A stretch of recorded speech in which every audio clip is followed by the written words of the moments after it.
Noi ai Veneti chiederemo un voto a Forza Italia con Presidente Zaia, e più forte sarà Forza Italia, più sarà buono il governo regionale. Chiara la posizione degli azzurri trevigiani e veneti. Nessun tentennamento verso il centro moderato, già ipotizzato con la più che probabile corsa di Flavio Tosi contro l'attuale governatore del Veneto.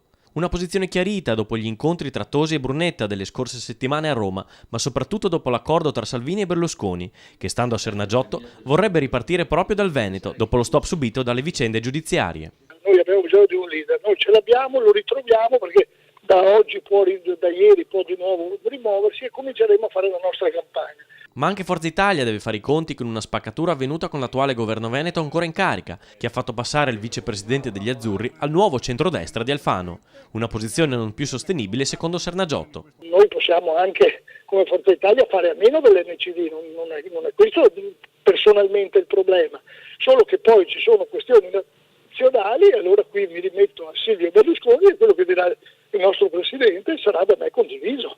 Azzurri che guardano già al Veneto del 2020. Il nostro Presidente è Zaia, perché è chiaro che un Presidente con una legge che prevede 2 mandati come quella del Sindaco, che ha fatto 5 anni e ha fatto bene con noi, adesso vogliamo che faccia ancora bene con noi i prossimi 5. Poi Forza Italia forse chiederà anche la Presidenza del Veneto.